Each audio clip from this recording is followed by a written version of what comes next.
Welcome back, everyone. Episode 159. Oof. 159, baby, of the Jiu Jitsu Dummies podcast. We are brought to you by Black Belt Digital Marketing. Anything you need to build your business on or offline. It's web design, SEO, Google Ads, graphic design, printing. We can absolutely help. Yes, I say we. I own the company. We can help you out with your MMA academy. We can help you out if you're a dentist, a doctor, an attorney. Basically, probably specialize in companies and industries that need local business, right? So you don't want to go like an hour for a root canal, right? Yeah. You want to find a local dentist, we can help. Check us out at Black Belt Digital Marketing on Instagram or our website, bbdigitalmarketing.com. Request a free review of your online presence today. My name is Milton Campus. I'm a black belt training out of Coral Springs, BJJ in Coral Springs, Florida. We got Christian behind the camera. Hey. Bo is not here today. Bo. We'll miss you. And Mr. Ben Stark. Me. Coach Ben Stark is joining us again today. Thank you for coming out, bro. Parking was a bitch. Oh, the worst. Yeah. So late. Christian, even though he's not going to admit it, he was late too, and he blamed it on the parking. It's very fashionable. Did you see where I parked? Did you see? Where Yeah, you're right out front. If you get here between 11 and 11:30, plenty. There's like parking usually on this road, or you'll catch a spot. Okay. I think people start leaving for lunch around 11:30. Right? So spots open up. Otherwise, it's a nightmare. Yeah, I'm like in the next. We got to talk. Who can we talk to about this, Christian? I cursed your name when I saw your car up front. When I drove by it. But I go, motherfucker. I curse Bo because Bo gets here usually at 11 for the 12 o'clock start time, and he's in that spot every time. I'm like, son of a bitch. But he's always there. What? Don't forget to like, comment, save, share, click the subscribe button, tell your friends about us, do all that stuff. We appreciate all the support. Joining us today is returning guest. Is this, I think this is number 3. We'll ask him in a second. We have Thomas Rozdzynski. He is the host of RõL Radio. I'll let him tell you guys a little bit more about himself, but let's bring in Thomas. Sir, how you guys doing? Professor, how are you? Great to see you guys again. Yes. Has it really been 3 times already? This is at least our 3rd time. I believe we did this twice. If the 4th one has to be in person. I agree. We absolutely need to do in person. Where are you based out of? Did we? And we want. It was once. Yes. Did we try? I think we got sick or something. I remember, but that's been it's been a minute. Yeah, I would love to have you. Good to see you guys back. Seems like you guys are doing well. Very, very cool to have you back. He's got great content as well. He's got some great guests on his podcast. Is it 3rd degree? 3rd degree black belt? Yes. So I didn't ask you. I didn't remember. Like I was counting the stripes on your belt in one of your pictures. I go, let me find the newest picture on your Instagram. So 3rd degree black belt. Thomas, once again, welcome. It's been a while, man. What's been going on? Busy. It seems like instead of slowing things down, things are picking up, and it gets busier and busier and busier. So, but in the good way, like students in the academy, business is good, like that. Busy or like life busy. Look, I mean, like we are all in this business to grow, to get better, to improve, and so busy is always a good sign. Yeah. At least from my perspective. Yeah. Are you? I'm always curious, and like again, I don't specialize in the MMA community, although we help. So I know that like I've had Chris Rodriguez from GoPro Agency. I think you work with GoPro still. You work with GoPro. Do you work with like an MMA or martial arts specific marketing company, or do you guys do that yourself? We do everything in house. Yeah. Okay. Mm-hmm. You do a lot of social media as well. Do you have like somebody that records, and are you cutting stuff together? Or I know, do you still? There was a gentleman that was helping you with the podcast, like a co-host. Is he still with you? Yeah. So he's focusing more operational stuff in the academy right now. So I do podcast solo, but he does full all of the production for me. So he's behind the scenes. He kind of shifted in that direction. So the dynamic of the podcast, shifted from a 3-way conversation to kind of 2-way conversation now. But Gary's still very involved. Without him, I would drown. Okay. He's a very helpful hand around here, all around. He's my GM for the academy, so he does a lot of operational stuff. At the facility and with programming and all this stuff, and podcast is one of the little things that he does on the side. I have my, what do they call them? Gal Friday, right? Is that the old saying? Thomas, do you know what a Gal Friday is or a Guy Friday? No. I think I'm saying it right. It's like an old way of just saying like your right hand Oh. person. Okay. Yeah, you can look that up. Like Gal Friday, Guy Friday. Yeah. It's not like a term I use all the time, but I'm like, okay, you got two old bastards. It's not I got two unfamiliar. old guys on the podcast. Maybe they would know. It's. I think it's more. No offense. I think I more might my be the grandpa. oldest. It's a grandpa thing. But anyway, so I'm lucky that with Black Belt Digital Marketing, my daughter, who's 31, I always say she's 31 because everybody thinks like, oh, it's got some 18-year-old like You running look marketing. so young. Your skin is fantastic. Thank you. So I have. So when I mentioned my daughter runs the production side, was like the delivery of the stuff our salespeople sell.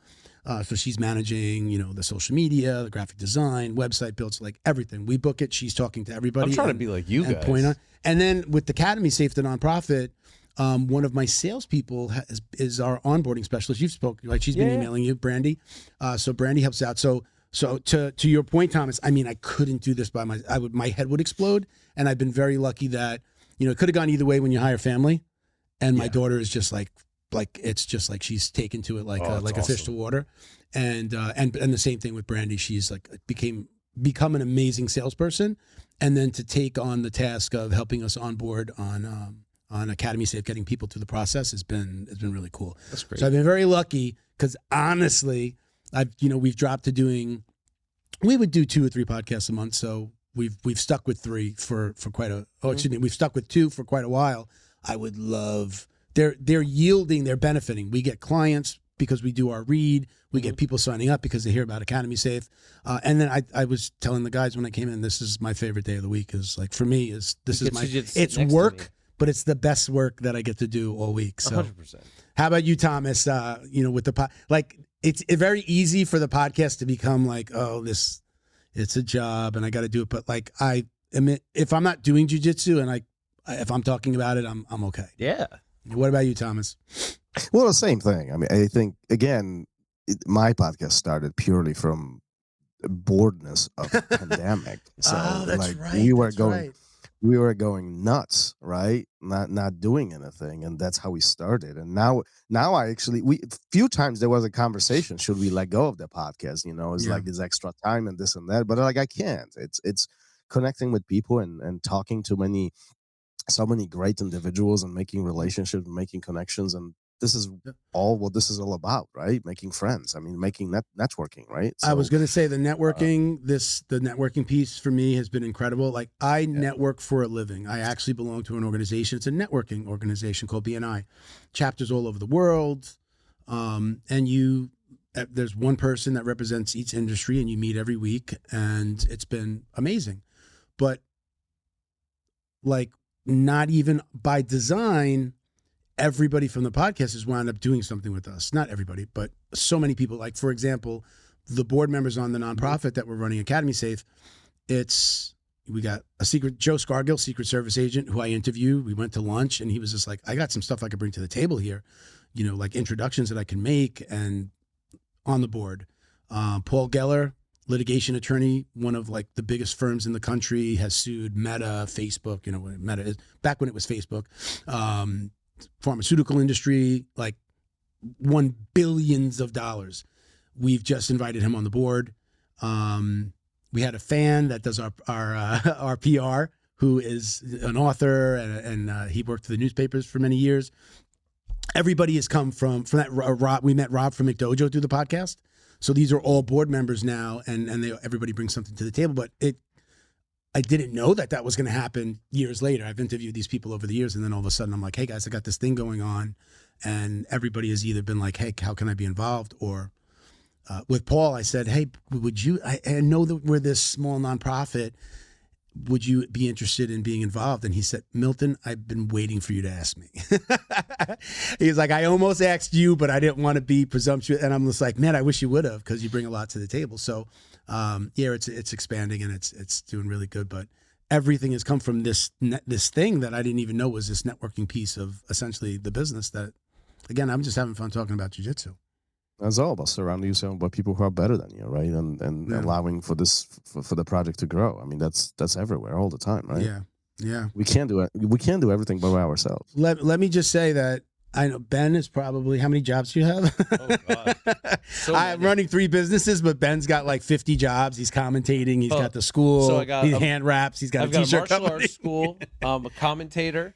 I'm a professional cut man. I actually just received my first major production of a gauze and tape brand. My gauze is in. My tape will be in like a month.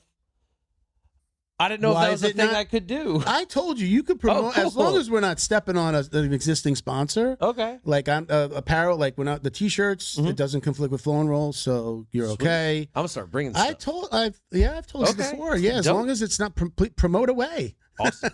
I'm all promote about that. away. Yeah, I'll send you the bill. No, I'm just kidding. Promote away, man. I love having you here, Sweet. and like to me, that's payment for you coming out. Yeah. Thank you. Anything we could help with, I can. We could do some pictures. Like yeah. what we do. Awesome. But Tom, let me finish that. We'll continue the list of jobs: the gauze, the tape, the t-shirt company. T-shirt company. The gym is the big one. You're a gym owner. You know. The parents' night out, the community outreach, getting involved in the schools, education. I haven't become a partner in education yet. My daughter's not in kindergarten. What do you mean, like doing the school pickups and stuff like that? You go to the schools and basically you kind of bribe them. You bring in coffee, donuts. You get to know the staff. You meet the principal. You meet some of the admin. They're like, hey, are you looking for after-school programs? Okay, maybe a PE teacher for the day. Just any way to get yourself in front of 120 kids in that day, and or set up a longer term after school. Then, hey guys, you had a good time? Yeah, come on down. Yeah, I haven't gone that far yet. I'm still just getting into that because I came from competitors and adults. Okay, and so the kids I'm relatively new to. So we're building that slowly. You kind of describe what Matthew Brenner. Remember we had Matthew Brenner on. He does that. Do you do anything like that, Professor? Where are you located again? Tell everybody where you are. You're outside of Chicago? Yeah, outside of Chicago. Yeah, Midwest. Yeah. Do you do any of what he was just talking about? I know, like we had a guest on that talked about like his Matthew Brenner is a guy that helps martial arts companies like martial arts studios get into the schools and do what he just said. Like, you do a program, you send everybody home with the certificate. It has your information on it. They go, "Mommy, look, I had fun kicking the bag today." And then potential students. Have you ever done anything like that? We've been very fortunate to have a pretty good and decent and size-wise response from kids, parents, and so on. Sure. So we haven't reached out to the schools in that capacity yet. Mm-hmm. I think we positioned ourselves pretty nicely where everybody comes in to the academy. So it's been pretty busy. Yeah. That's the dream. That's fantastic. We have 20 kids classes a week, I think. 20. So it's 20. Yeah. Monday through Friday? Monday to Saturday. Oh, Monday through Saturday. Okay. I know like some schools down here in Florida, they don't always do the kids classes on Fridays. And listen, some are bigger, some are bigger, some are smaller. But during the week, we have 90 kids in the facility at any given time. How big is your place? Because when I see you record, it looks pretty. 5,000. We have 5,000 square feet. Like we have 2 mats. It's we the have 2 mats, perfect size for like a martial arts. In my opinion, you can do everything. You can have a full if you put walls in the middle, 5,000 square feet, you'd arguably have a full Muay Thai gym over there, a full Jiu Jitsu room over there, and a full MMA room over there, and still have a storefront, bathrooms, locker rooms, and a front desk. Okay. 5,000 is awesome. Wow. Do you do anything else here than Jiu Jitsu? No, we focus on jiu-jitsu. We have a striking presence, but that's not our bread and butter. I mean, we're very linear as far as what the business delivers, and we have fitness. We have TACFit. We provide fitness. I saw that on your Instagram. I was going to ask you about that. I saw at TACFit or So we provide all of these, but this is it's all inclusive. So we don't create different business models based on different needs. Is all essentially you belong to RõL Academy and you have access to all of these things. And as we continue growing, more benefits you gain, more classes you gain. So So let's talk about the different. When I think about the Instagrams, I also think about I kind of look at them probably as individual businesses. So you have the gym, you have RõL Radio, the podcast, and then you have RõL Academy. You said, right? You have RõL Academy, where Well, is that more that's the instructional academy. stuff? That's our bread and butter. Yeah. Oh, that's the bread and butter. So I think the third one is it's RõL Academy, RõL Radio, And then we have RõL, and then we have RõL your TV, page. Go ahead, and then I'm we sorry. have RõL TV, which is our online content. Okay, I knew there was so, another one. There you go. Yeah. So what do you put on a RõL TV? Is that like, are you doing shows? Or are you doing, because your podcast has its own channel, correct? Yeah, podcast is a separate channel, right? These are just essentially interview format, like what we're doing right now. Interview format conversations with different individuals all throughout the jiu-jitsu, and not only jiu-jitsu, but mostly jiu-jitsu. But RõL TV is essentially a video library content. So we record all of our seminars in house that we have, and we've done this for 4 years now. You know, there's different instructors do different lessons, and so think about it as a subscription service for our internal students, but not only. Now it has grown to nearly 2,000 videos on there, so it's actually quite big, and it's getting a positive response and benefiting to the students. So we use this as a extension to what students are learning. So we try to give especially the new students, a little bit better guidance as to what jiu-jitsu is and what's necessary to get to the next level. We think about it as, you can do a little bit of homework at home and you become much better, much faster. You can think about conceptually. You can review the things that you learned in a class, or you can watch the videos ahead of the class and see what's going to be in the class, so you're not going into the class with completely blinded, right? So it's all about how you increase the educational curve. Is it like an online curriculum that your students have and then can follow along with? So all of our curriculums are fully synced with RõL TV. So that's awesome. Ahead of each week, we send out communication to all of our students. This is what's going to be happening this week in each class, and they are linked to the specific videos on RõL TV. And again, all seminars or events or any type of jiu-jitsu related content is getting automatically feed into the library, and you can do this on demand. You can review it later. I mean, we've got a phenomenal feedback from, you have, I don't know, Robert Drysdale coming to this to do a seminar. You can't attend it, and you missed it. You freaking beating your head into the concrete because you missed the biggest name, and then boom, you can go online and you can watch it. So there's unquestionable benefits behind all of that. How long has your gym been open? And then, like, when did you adopt, like, I guess an on-staff videographer and editor to, I guess, compile and record everything? So we've been open 10 years. So actually the past December, we have celebrated 10th anniversary. So 10 years. And the video content started around pandemic. I think it was right before pandemic, but during pandemic, we really pushed the limits as far as filming of everything. So again, positive results of pandemic. There you go, right? What kind of difference did you see before producing like this volume or level of content, and then to like after? Like, how big of a shift did it have, I guess, within your academy and within your business? In terms of what? Like going from not having all of this published or public content that might be drawing in attention or online subscribers, versus once you brought on that videographer and, like, I guess, settled in and built some systems where you would be recording your classes, having them edited, presented, and then, I guess, categorized in a curriculum structure where you could use that with your people. I think it was more of an organic progress. So, like, before the video content, we put a lot of effort into systemizing everything and really putting curriculums in place and really making logic out of the curriculums, making an organic learning curve, meaning you're not a progressive curve, right? So, like, you're not jumping between different techniques and learning, random things. There is a logic behind every day, every class, and then as a consequence to it, every week it flows to flow. So when student is learning something that makes sense versus memorizing, alphabet in a sense, right? So once that was established, we start asking ourselves, well, let's communicate this ahead of time. So let's give students a little bit more knowledge of what they are walking into. So they are not walking into a pitch dark room and they don't know what's going to happen. They might, understand that, oh, you're going to be working chokes today. Oh, you're going to be working this. So the communications has begun. So those systems went in place. Then we start asking ourselves the questions, well, how can we make this better? So we start filming things. We film only the curriculum. So that became a small library of this is what's going to be shown. You can review this ahead and afterwards, you know. And all of this sourced from the simple fact that myself and my instructors got a lot of questions every week. It's like, I forgot what this was. Like, I remember you were showing this and I don't remember what this hand went.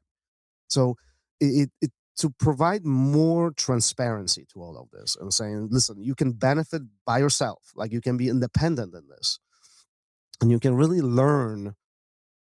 You still need to come to the academy because that's the hands-on, that's the feel. You need to feel this, but you can really review things by yourself too. And you don't have to be dependent on coming and asking a question. And that's what the idea of filming became. You know, and then we start building upon it. Seminars began, why don't we film seminars? What great idea! Why don't we? You know, and we start doing that, and then we start building things like, you know, we have a white belt must know. Is a simple core techniques that every white belt should know. You know, blue belt essentials and things of that nature, and just simply start building this system over the last 5 years that became this, you know, quite comprehensive library now that, you know, students are benefiting from. That I know for you, you're interested in like the timeline, like and where you are in your timeline of doing some of these same things, right? Yeah, like I'm learning that like I did so much like just kind of on my own, not asking for help because I have my own complexes about asking for help. And in certain areas I'm super behind. Like I've been recording things for almost the 9 years that I've been open, and I just post it, burn it because I need hard drive space. And instead I should have been compiling, you know, terabytes. First of all, use Google Drive, pay the $9.99 a month, and get your freaking like. Don't throw. And I never throw anything away. So first of all, do that. Definitely, because that old stuff can just be reposted as like the old stuff, or like you can put it together in a montage and this and that. So don't ever get rid of anything. But I mean, I know. I'm telling. I guess nobody heard this. I think Thomas heard us talking about this. Maybe, like, you're doing a good job. I mentioned to you several times now when you come into the podcast studio that, like, I'm watching your stuff. I'm the guy that's sharing it, putting in the stories, and I'm like, this is good stuff. Like, you're on the right track, and it's getting better and better. You did something the other day. What was it, like the logo that you put? That was like you did something where like it was like kind of like saying from a it was from a better fast food ingredients, restaurant. Better pizza, Papa John's. I did better posture, better poundings, Papa John's. Yeah. So I mean, that's just clever. I was while we were talking, I went and looked at your Instagram, like the one where you show punching and then the elbow into the thigh. Yeah, you got 1.2 million views on that. Yeah, I'm telling, like, you're on to something.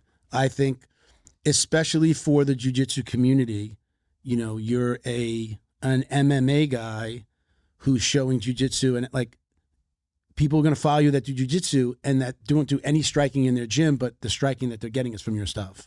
Like, you have to know that that's happening. Yeah. So you're going to get those numbers from not the guys that are in MMA, like they're probably watching too, but you definitely get a lot of interested people. Like, I don't throw hands, so that's a cool tech. Like, now if I got into a fight, like, it's a cool technique. So I in my mind, as somebody who doesn't strike anymore for a really long time, like, I'm interested in the striking stuff even more than the jiu-jitsu stuff. I'm like, I kind of know that move, and I still tell you, like, your stuff, the way you explain things is very clever.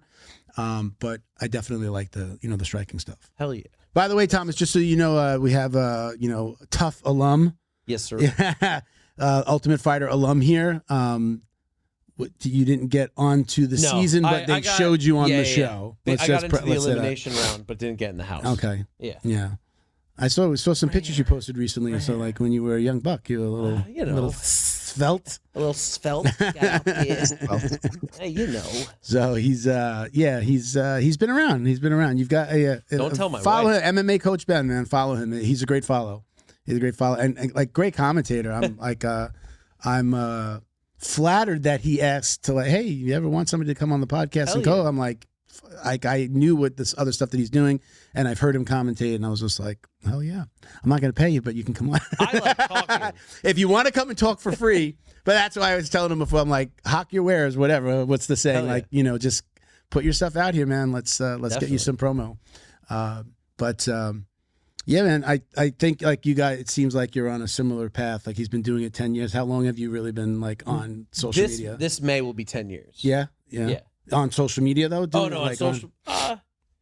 Dude, because you're moving, your numbers are moving. Yeah, I see your numbers moving. I've hit a big jump this last year or so. Yeah. I started getting into it when I moved to Thailand. I had this whole idea, like I was going to do my life in Thailand and kind of document, this American Farang moving in, starting Farang. starting up in this gym, which was the gym that brought jiu-jitsu to Thailand, with the guy who brought jiu-jitsu to Thailand. Oh, wow. And turning that from a jiu-jitsu only gym into a mixed martial arts gym, and then just how like it evolves and like what happened with our team.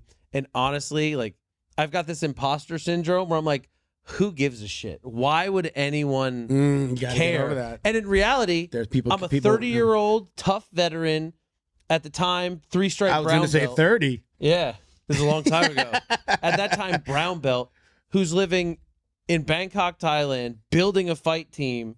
Like, it's a good story. Why wouldn't you watch? Yeah. But in the time, I'm just like, no. You have to understand that there is someone for everything. Yeah. When you get out of your own way and say, I don't think that way anymore with the podcast, people listen. Yeah. I think that we had a unique concept in the beginning that we gave a lot of stuff away. So it was like nobody knew. People were like messaging us before we even filmed. I was giving stuff away. We had the logo. We had T-shirts. I was giving stuff away. We hadn't filmed anything. People would be like, hey, where can I see this podcast? Where can I listen to it? And I'd be like, we haven't filmed yet. We haven't put anything out. But I told my wife when she was just like, why are you setting up a T-shirt site? You haven't even recorded yet. And I said, it's the trailer to the movie. Mm-hmm. Like this is the lead up to I understood as a marketing guy to do this build up, and we had everything ready, and it looked like we were a podcast that was around for a little bit. Even like the first logo, and then like the second, like it evolved in like the pictures that I put out that represented Jiu Jitsu Dummies. Like I literally had like a wooden dummy was like the first picture I think we ever posted. Yeah. So yeah, I mean it takes some time, but like I'm very conscious of the numbers because we do social media for ourselves and other people. So I see your numbers. You're like you're just around 6,000, but you've jumped a few thousand, right, since we've met. Yeah. Right? Probably 1,500 in the last year. Okay, yeah, you're on the right track. You're doing something good. Thomas, I was noticing you have like 10,000 subscribers on your YouTube. Was there a point that it just like all of a sudden it really took off and it was exponential for you? Respectable for a podcast, for a jiu-jitsu podcast. Is legit. That's super legit. I don't know. You know what? Like that's like one of the areas where I feel like all of both podcasts and the RõL TV, like we don't put a lot of marketing into it. Like I don't know if that's by design. Perhaps that's a mistake. Perhaps it's a question for you. You are the marketing guru here, but I do this more for a love of doing it. Like I love talking to people, and if people like to listen and they like to subscribe, they like to follow, then listen, I appreciate it, and that's what gives us the opportunity to do it more and more and more. So I mean, you could certainly advertise. It's been growing, and it's continuously growing. I mean, it's like in the recent times, particularly, like I think in the last year or so, we growing. It's there's 100 or 2 subscribers every month, so it's like it's picking up. Yeah, that's great numbers. Yeah. And I mean, you do put a lot. You're putting out your content that you were just talking about the gym, right? When you're doing moves and your curriculum, right? You're putting that other stuff on there. Yeah. Right. So it's not just the podcast. When it's just the podcast, it's harder. I know for us, it's like just putting out the podcast is okay. What really helped us on social media specifically was when we started to do the funny stuff. Unlock the power of your online presence with Black Belt Digital Marketing. Their reputation management program ensures your Google business profile seen by more potential customers. Black Belt Digital Marketing is your full-service digital marketing agency specializing in local SEO and reputation management. Boost your business today. Visit bbdigitalmarketing.com. Your success is their priority. Special thank you to the crew over at Flow and Roll for all their support. Flow and Roll is renowned for their incredible no-gi rash guards, shorts, and leggings. Flow and Roll has quickly become the premier custom apparel provider for academies big and small throughout the United States. Reach out today to discuss your custom order and ask about their incredible pre-order program. You can send an email to flowandroll@gmail.com or visit their Instagram at flow_n_roll and shoot them a direct message. And yes, they can create an awesome custom gi for your academy as well. Visit flowandroll.com to check out their awesome designs, and remember, you'll get 20% off your purchase of t-shirts, rash guards, or gis with code JJD. So when we peppered in like doing memes and doing really when I started to like get a handle on the reels, like, you know, taking any funny video and then putting like the jiu-jitsu thing on it. Some jiu-jitsu saying on it. I just did a video with a little Chihuahua. And he's got a big ding-a-ling, and he's got a sack on him bigger than this, and he's walking around, and it's just flying around behind him. And I put like when your mat enforcer's the smallest guy in the room. Yeah, you know, one of those chirpy Chihuahuas, right? So little things like that, all of a sudden that gets seen the most, but that gets them through the door, and then they go, then they see your content and they follow you, and now they become a subscriber or a listener. That's what worked for us, because I'm not, you know, I started this when I was a purple belt. I'm not showing moves, although I've shown a move here or there in the podcast studio. Like I did a couple, like we started to do little dickhead moves. Yeah. Like back takes and like, you know, how you like, you grab the nose with your forearm, like things like that. Like I like showing that. Number 38. I felt the imposter syndrome. If I showed moves, people would be like, hey, fucking purple belt. Yeah. Who the fuck are you? You know, like I immediately thought that was going to happen, and that's never happened. The worst comment we've ever had, the worst. There was two. The worst comment was, the not so bad comment was, somebody actually commented about the wires. We were filming in a boardroom, and somebody commented, he said, the wires on the table are distracting. Like, if that's the worst comment we get. And then in the beginning, we were it was 5 of us. And we were a couple of really big guys. You were like, 250 and above, at least like 2 or 3 of us. You mean men? Men. And somebody called us the View. Can you turn the camera on the little guy over here? What's up, Tiny? Somebody said a comment. He goes, "Look at these fat guys talking about jiu-jitsu. They look like the girls on The View." And it was like the first really nasty comment that we got, and I was like, "We're here, baby." I was like, "Yeah, we made it, right?" That I was like, "Oh fuck!" And I think I deleted the comment, because you could delete the comment. So I think I deleted it. And then later on, when Miguel became part of the show, he's just like, if we got like somebody saying something, maybe it wasn't directed at us, but maybe it's something that the person had said, the guest had said, he would come in with like a funny comment. Yeah. And I was like, that's the way I should have been handling this. Like, give it a fun. But again, we weren't in that funny stage in the beginning. So it's hard, because they're attacking this passion project you have. Go ahead, Thomas. But what's interesting about all of this also is the fact that you have 1 or 2 people giving you a negative comment while a million other people are watching silently. Yeah. And like, it bothers us that was this one person versus focusing on the positivity. I'm totally in a place where I'm like, no matter positive or negative, thank you for the comment, because you've just helped the algorithm. Man, I don't delete anything. I've had people put some really stupid shit, and then again, like about the guest, it's never really been, knock on wood, directed to us till this episode, right? But it's never really been directed at us like that. So I've just either left it alone or I leave it, hoping maybe that the guest will comment on it. Maybe once in a while I've like taken a snapshot of it and sent it to the guest and said, "Hey, do you want to maybe say something in here?" Never really like nasty negative, but sometimes just stupid. Dude, I get some nasty ones. So I posted up a video the other week. It's called "Fuck Your Triangle," and it's a really nasty choke from when someone's danger zone or better. Now, my uke is a 6-foot-tall teenager. He's a skinny kid. He's extremely gifted. But he's like the perfect uke, because he's easy to move and talk, and he knows exactly what I need him to do. Yeah. So this video was slow for like 2 weeks, and then out of nowhere, 15,000, 20,000. And I'm like, oh, dope. And then I look, 15 comments. Oh, that's great. I literally like go to the bathroom, come back, and it's at 60, 70. So they're just going at it in the comments. I'm like, dude, I'm not going to look. Because when I first looked, it was like, you can only beat up a little kid. This doesn't. I'm like, oh, this isn't even going to be fun. And then I just saw 71, 72, and it ding, ding, ding, ding, ding. And I get like, people are arguing. I'm like, I'm let not him go. I let it go. I don't jump into the fray. I'm not going to look, because it's already a little abrasive of a video, and I know I'm just going to be getting shit on. So Thomas, how do you handle that stuff? Do you positive or negative? Are you getting into the comments or are you posting ghost? I don't. I absolutely don't. Posting ghost is the dream. A lot of stuff that I don't even read them. Like Yeah.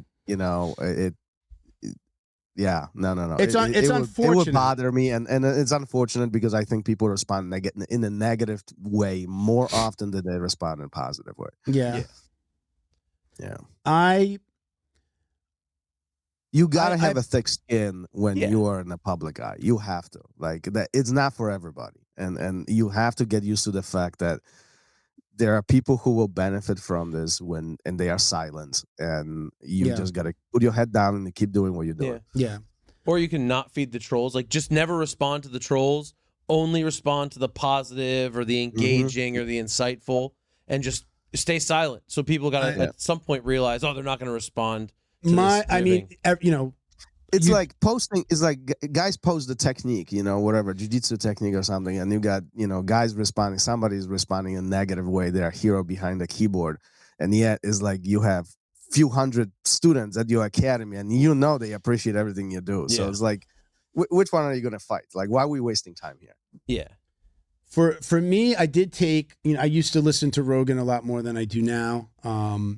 And he was the one that was always like, posting ghost, don't get in the comments, don't do it to yourself.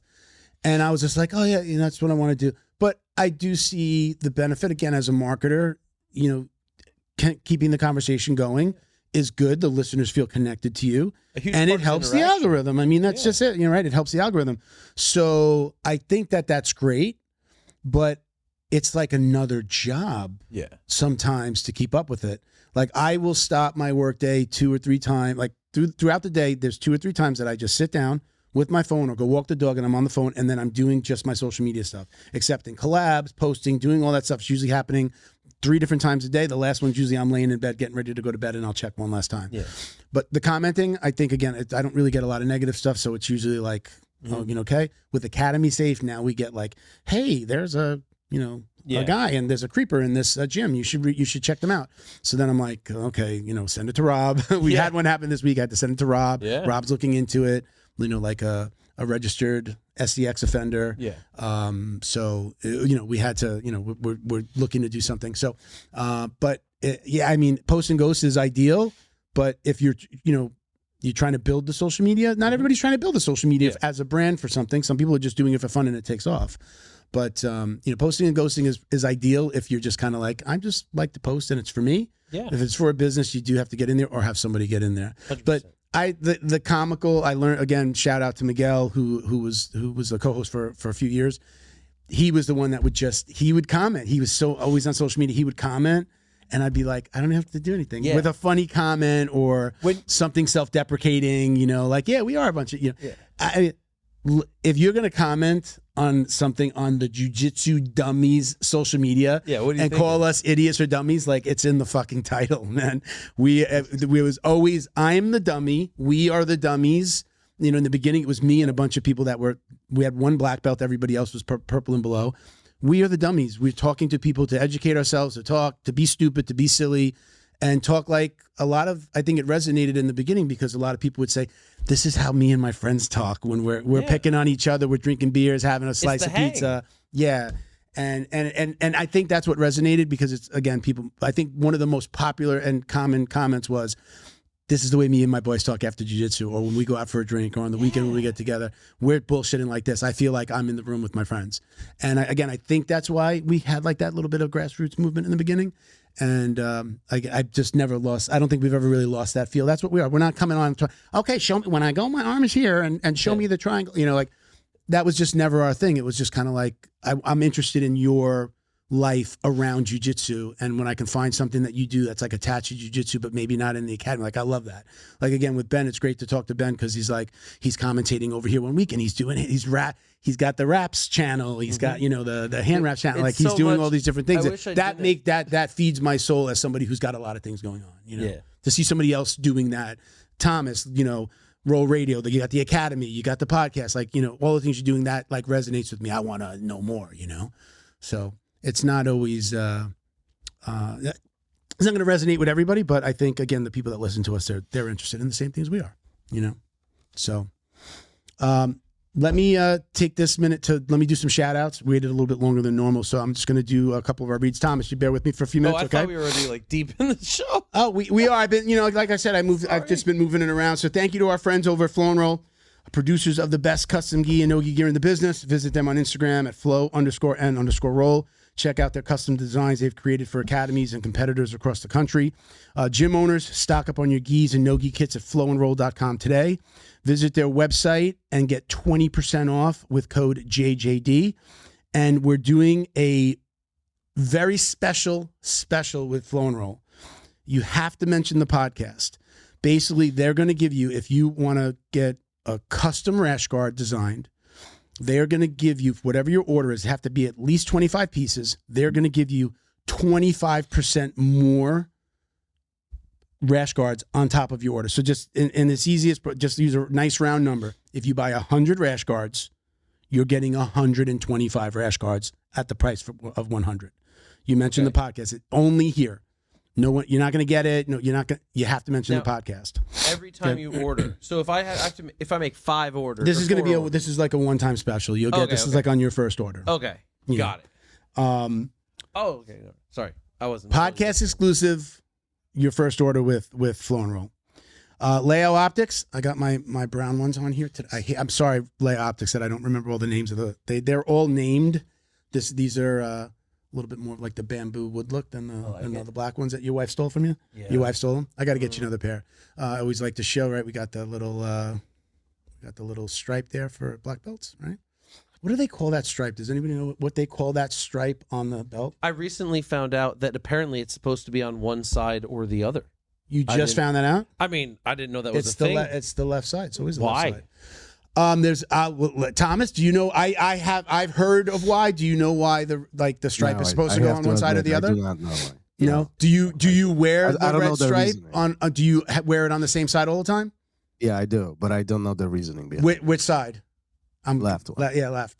I've heard because like back to the Japanese samurai warrior, that was where they had their knife, like their smallest knife. Like if you lost your sword in battle, whatever, that's where the smaller knife would have gone. Does that sound like a load of bullshit to anybody? I don't know. We got ChatGPT, baby. Look that up while I'm doing these reads. Check it out. For real, right? We'll find out. So Leo Optics, shout out. You're gonna get tons of comments on this that you're wrong. Oh yeah. Bring it on. Bring it on. I'm going to have Ben answer all the comments. Yeah, I'll do Leo Optics is the go-to brand for sunglasses and apparel featuring their unique bamboo sunglasses. I love these. This is the only sunglasses I wear. This one, and the only brand I wear. I've got a pair of black ones in the vehicle as well. Born in Southern California, their products embody the BJJ lifestyle that we all know and love. Visit leaooptics.com. It's LEAOOPTICS.com. Use code JJD for 10% off your order. They're also supporters of Academy Safe. You'll see their logo scroll on the sponsor supporter section. We really appreciate all the help that they've given us, getting the word out about the nonprofit, and we really appreciate them. So, shout out. You got an answer on that yet? So it says in judo they keep it on the left, and it is representative of the katana. They like to have consistency and uniformity, so you know exactly where to look to easily identify ranks. The influence of judo, as previously stated. Then there's apparently some superstitions. Some practitioners believe that tying the belt with the bar on the right side is a sign of inexperience or bad luck. Ooh. Though apparently it's a little more gym specific. I've actually, I notice it right away. If I tie my belt, I could be late to class on the mat, and I tie it and I put it on the wrong side. I'm like, take it. I will not. I will not go. I will not go out there without it on the left side. I've never thought about it in my life. But you're also not in the gi a ton. So is that when I keep in mind when I started. So I'm on my 10th year as a black belt. I first stepped on a mat at an American Top Team in 2001, and at this point in time, there was no lineup, there was no os, there was no bow in. It was a wrestling room. It was like, guys, bring it in, practice. And the guys would circle up and they'd be like, all right, we're going to warm up, jog it out. And there was none of that weird BS stuff. Yeah. So it was just kind of how I run my school. Yeah. To an extent, you can't just have total anarchy. Yeah. Yeah. But yeah, I never came up with any of it. Thomas, how about you? How was it in the beginning? What did he just listed like us lineups, this, that? Yeah, I come from a stricter background. I come from old school Carlson Gracie. Yeah. So the Bulldogs, right? Were, the Bulldog heads, right? Were you at Carlson's gym in Chicago? Oh yeah. Mm-hmm. Oh, okay, awesome. So Carlson trained my coaches. So like, yeah, it was like so when Carlson left Brazil, he left Laborio, Pahumpa, Bustamante, Zé Mario in charge of Brazil, and then Laborio moved up to American Top Team. Mm-hmm. Yeah, and he was running headquarters when I was coming up. Yeah, Laborio, great person. I had him on my podcast. Yeah. Was he look? Who do you think is responsible for some of these traditions? Is it the instructors or is it on the students to kind of? Okay, so the OS came from Andre Benkei, who was a strength and conditioning coach we had. He came from Kyokushin Karate, and he answered everybody with os, and then we started making fun of him by osing everything. And then it spread like fucking wildfire. I've been doing us since day one. Like once I got it, I was this must be 2006. I've brought it into my new gyms. I think like I just constantly say it. My last gym. I've moved not the gym I'm in now, but my last gym. It was we would line up and nobody said it, and he would usually like when we bow out, us. And then all of a sudden it just like picked up down the line, and then it was everybody. In my gym in Ost is kind of the same as like giving someone the bunny ears and like talking shit. Oh, in your gym? Yeah, it's a super non-serious like Ost. Yeah, like it's all with an eye roll. Oh no, it's I'm like that. To me, it's a little bit a sign of respect. Thomas, you. I don't. It was go back to the Carlson Gracie stuff though. You're saying you came from a super traditional school. Tell us more about that. Yeah, I mean it was old school. Everything was old school. The training was old school. I miss those times. It was a very different time. I mean, we're talking about 25 years ago. Oh, when you say old school, I hear tougher. Oh yeah, I hear it, right? Oh yeah. It was a lot less of the fluff. I remember days. I remember days when we got to the academy, we sparred for an hour and then we learned technique after that. So really? By the time you got to the technique, you were completely depleted. You didn't even think. Your brain didn't even work. Like, that's what I mean by old school. I mean, I remember 20 guys in that room and you're in the middle and literally 19 guys are rotating over you. Like that's what kind of training was, and it was very much so a mentality. If you can't stick around, you should leave. I'm bringing back Shark Tanks. You have inspired. Oh me. yeah. Oh, Shark Tank was a common. I'm bringing them back. Shark Tank is the way we did our promotions at my last school. You knew you were getting promoted when he was just like, you here, you here, everybody line up over there. Hey, you here, you get like match up, and it's like every like at least 1 minute. New guy, 1 minute. We only did that for like 10 minutes. We only did that for black belt. Like when I got my black belt, it was like every person in the room 1 minute. And since I was on the pro team, like the guys would come in for practice, 20, 30 minutes early, and they'd be like, oh, Ben's up, and they'd run to their car. So I ended up with 57 guys straight through, and I think 35 of them were black belts. Wow. It was rough. Give me your take on, I'd like your take, both of you, but Thomas, you first, the gauntlet. What do you guys think about the gauntlet when you get promoted and getting whipped with the belts?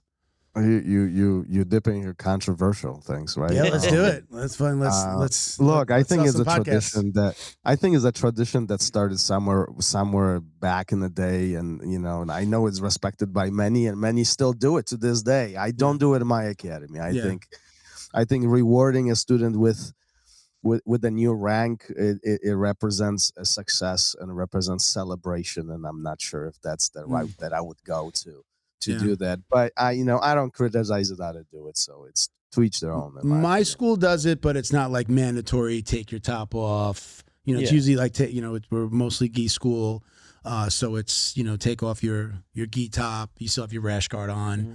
I know some of these academies is like the guys are taking their shirt off and they're getting those red. I haven't got promoted in my school, so at this school, so I haven't had to go through the gauntlet yet. You got another, but they'll get stripes, and if you get a stripe or you get a new belt, they're going through the gauntlet. Yeah, stripes. Well, we had a black belt that got his first stripe, so that's what representative of 3 years of black belt. So they put him through the gauntlet. Okay, and they do a birthday gauntlet. If it's your birthday, you do the gauntlet. Yeah. So when I was teaching overseas, so in Thailand, we had a lot of Japanese students, and birthday, gauntlet. Wedding anniversary, gauntlet. Got a belt, gauntlet. And not just the gauntlet, like they wanted a gauntlet and a full room Shark Tank every time. And it was like an uplifted part of the community that we had. Everyone was like, yo, my birthday's next week. Yo, They wanted it. Just wait, Thursday's going to be crazy.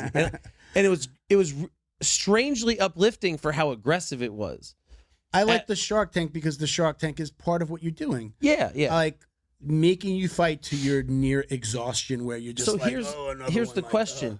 Is it a different Shark Tank per level? Like, does a white belt only get Shark Tanked by white belts? And the higher you go, then it's everybody? It was, like my Shark Tank was, it was whoever wanted, like. Whoever was. Okay. We had we had 4 you just black get chosen, belts. and it's a Shark Tank day. For my black belt, it was 4 black belts were getting promoted that day. And it was all the student. People knew it was a promotion day, but you don't know that you're absolutely getting something until he calls you out. And it was for every belt. So I think did they start with the black belts? They might have started with the black belts that day, and then it was just like go. So it might be a white belt, then a purple belt, then another black belt. Like it was just go until he says stop. Come on, go. He's open. Go, the coach is directing, and I liked that. I love Shark Tanks. They're awesome. They're fun. I mean, they're horrible, but they're fun. Hey guys, let me do my last shout out here. I got my Laheel Biogenic shirt on. They will heal. Excuse me. Rolling every day is tough on the body, but pain doesn't have to hold you back. At Laheel Biogenics, they empower jiu-jitsu practitioners like you to recover faster, train harder, and achieve peak performance with the power of regenerative medicine. They're helping athletes stay on the mats and on top of their game. If you're not local, it is not a problem. You can schedule a free telephone consult. The process is easy with same-day treatments. Right? They're actually really big in the MMA community, right? Like, or in our world, including the jiu-jitsu practitioners and MMA. They've got 3 locations around Tampa. I know they're opening a 4th. We're not going to announce it yet till they give me the okay. But they have locations in Lakeland, Brandon, and South Tampa.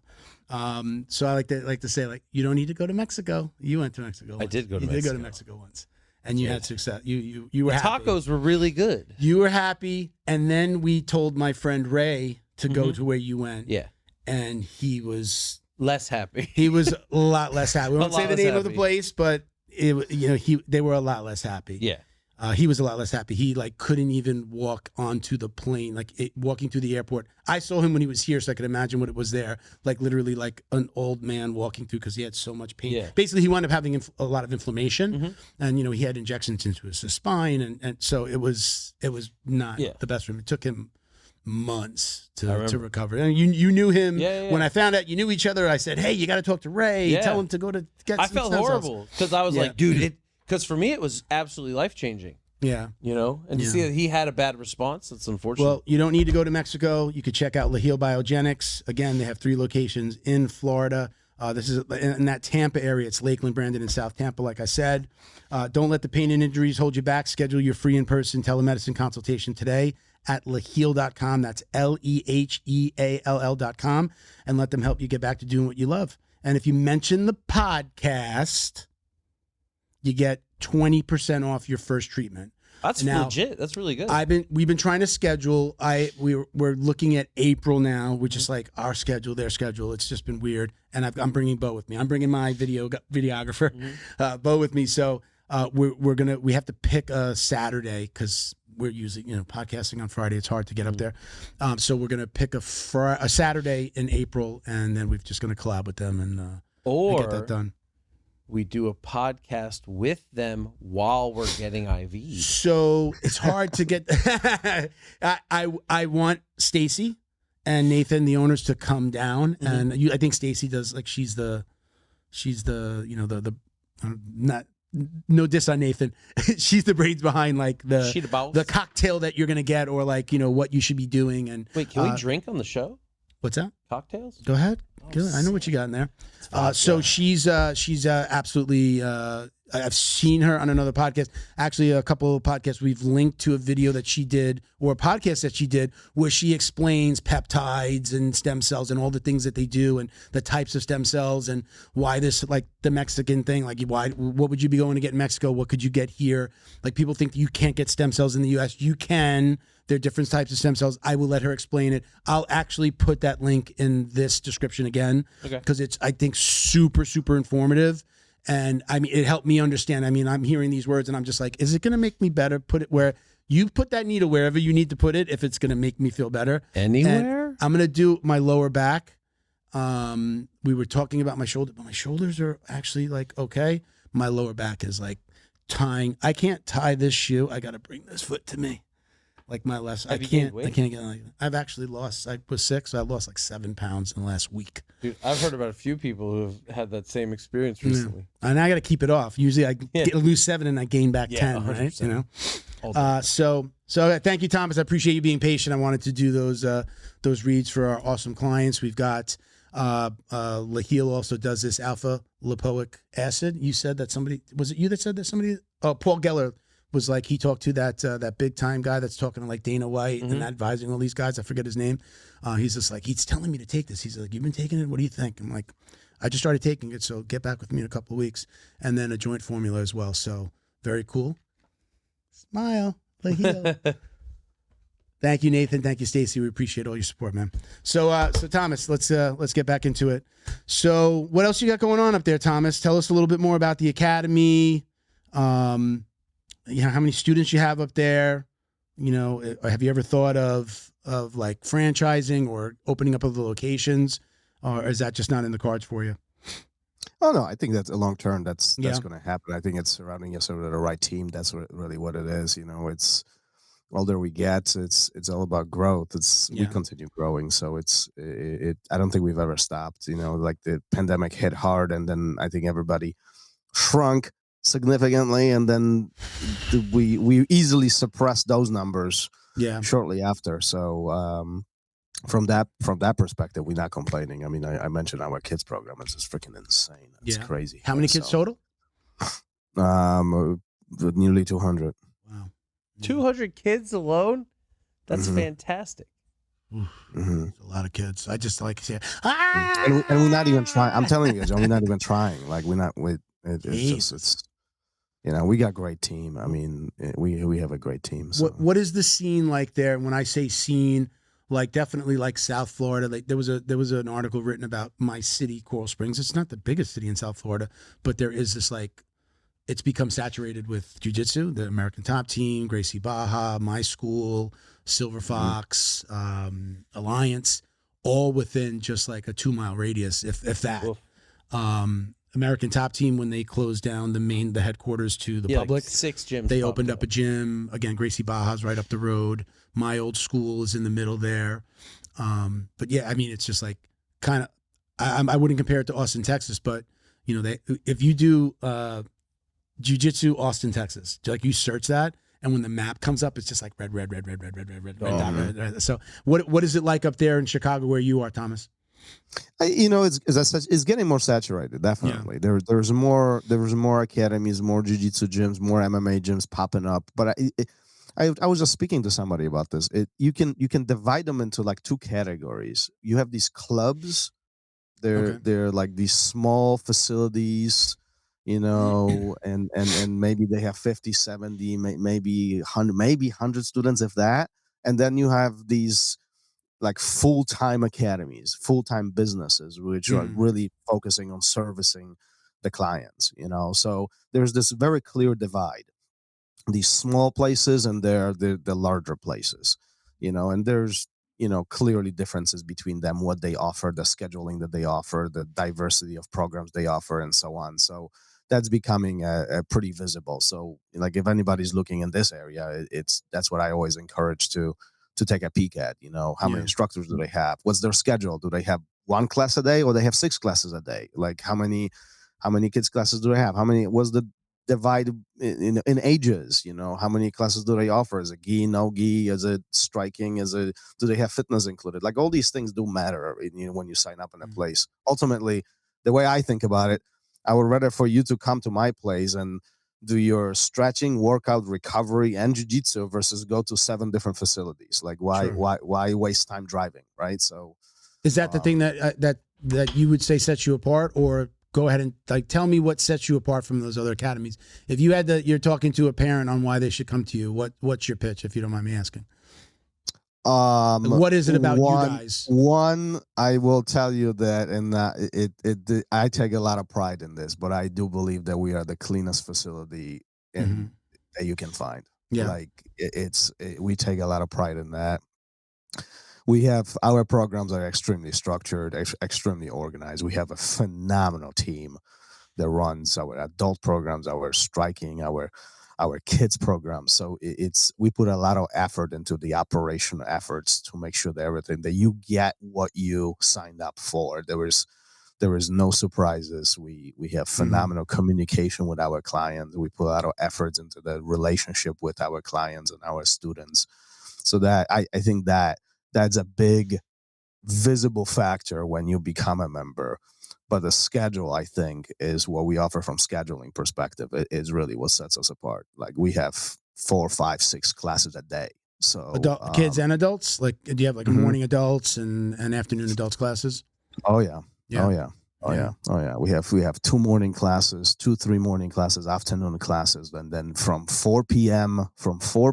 to 10 p.m. it's filled with classes, and sometimes we run 2 classes at the same time. So 500 square foot facility, you could do that. You can have people on either sides of the mat, right? There's enough space to do that. Yeah. We have two active mats, and they're happening at the same time. Whether it's 2 kids classes or adult and kids classes or fitness and adult class, like it's just happening all the time. Constantly, something is happening. So yeah. What's the law enforcement community look like up there as it relates to jiu-jitsu and coming to train on their own? Are you seeing it? Like, in some of these other cities, we're seeing like, people are making that effort. Are they doing that up in Chicago? I think it's a private effort. It's a lot of I shouldn't say a lot. We see an uptick of police officers and law enforcement in general getting more interest into fitness, 1, but 2, also self-defense and just jiu-jitsu in general. I think that uptick is not enough. I think there should be way more police officers doing this. I think this should be mandatory for all police officers. That's my opinion. Without a doubt. And I don't come from any type of, military or police background. I just think that's the benefit to them, and those who do take upon themselves and start that journey, they don't regret it. Like it's endless stories of, I just used this saved me. This was useful to me. Like it's endless. And it's a shame that many don't. And but that's where we are right now. And I hope videos as time goes on. Go ahead. I was gonna say, I think we all see the videos every day. I mean, at this point, if you're a jiu-jitsu practitioner, you're getting hit with a few cops getting beat up videos a day, right? Yeah, the fat guy with a taser. Tom DeBlas reposting, doing the voiceover. Henner doing the voiceovers.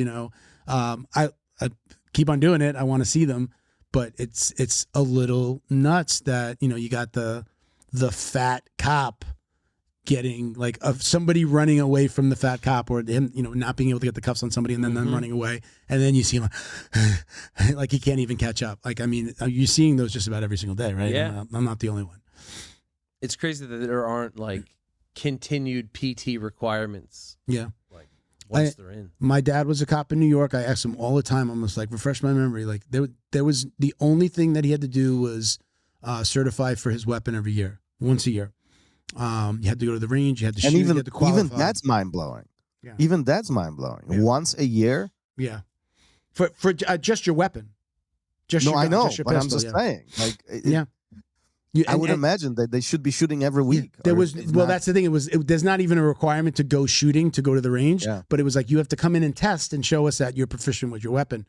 But there was never a physical fitness, continuing education requirement. You're talking about.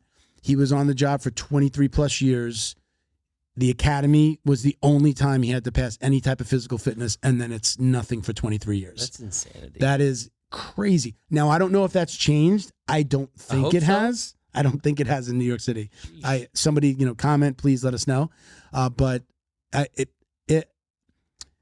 I would say that I believe that it should be almost the same level as the military. Like it's constant.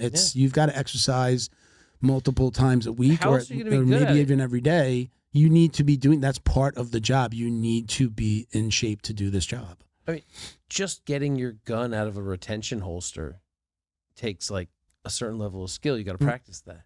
Did you see the Secret Service agent, the woman that couldn't reholster her weapon when Trump got shot? No. Did you see the video of her I remember them trying talking, to reholster? Yeah. She couldn't reholster, and then like I don't know if she wound up keeping it in her hand, but she couldn't reholster. No stress inoculation. But that's like you have to practice that. You have to practice drawing and reholstering. So I don't know what the continuing get. We can ask Joe Scargill next time we have him on or when I talk to him. But absolutely a problem. You know. Mm-hmm. Do you have any law enforcement? Do you have law enforcement that train with you, Thomas? A lot. Yeah. A lot. Yeah. Yeah, we have a large footprint of and servicemen in general, military, law enforcement, paramedics. That's another underestimated one. Yeah, the amount of conflict that paramedics get into is mind blowing. So up there, are the paramedics also fire? Like down here, a lot of the firefighters are the paramedics. Mm-hmm. Yeah. Is it that way up there? Is that like I don't know? Is that the way it is in most of the country? I know it's just here. Yeah, I don't know about like on Long Island where I grew up, it was like there was the volunteer fire department and then the volunteer ambulance. Yeah. The fact that fire people were volunteers. Yeah, my town, smaller town. My town was 2,500 people. Yeah, there was. I don't think there was a budget for a full time. Yeah, they'd have the alarm would go off, and like guys that they would have this like big beeper, and their beeper would go off. You jump in the car, you go up, you suit up, and you jump on the truck and go out to the fire. So like literally, you had to like get in your car and drive up to the firehouse, and that's crazy. Yeah. But I'm sorry, Thomas. So you do have law enforcement. I'm a believer in.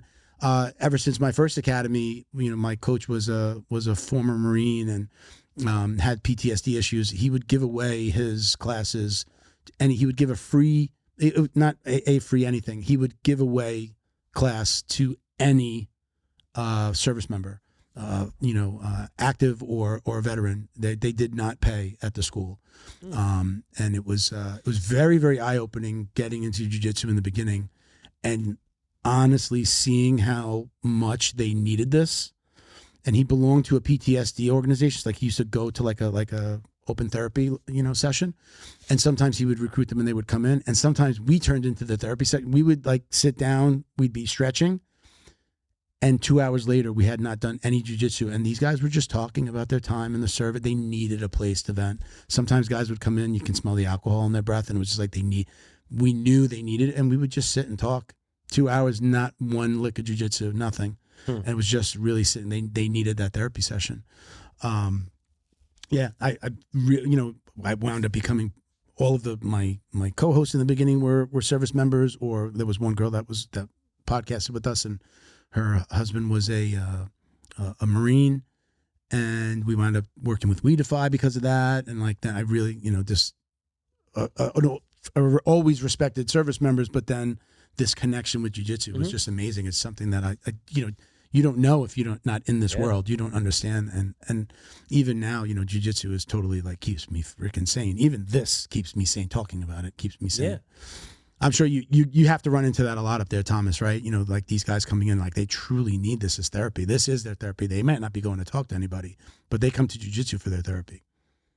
I think it's one of the most underestimated things for them. Like and I think you don't know what you don't know. It's like until you really try it and give it a shot, you don't know that's the missing piece. And then there's so many guys that start training and then a few months later or a year later come back and they're like, this literally saves my life. Like I don't know what I would be doing. Who the hell knows what I would be?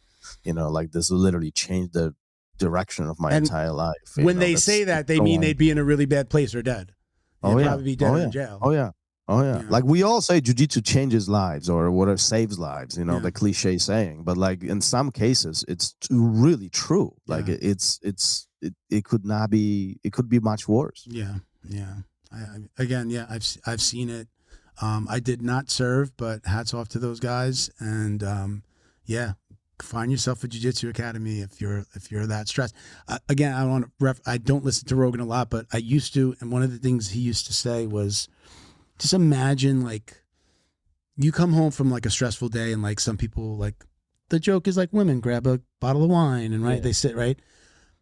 If you don't get that out, that energy out, it's energy. That stress is energy that if you release it, you'll feel better.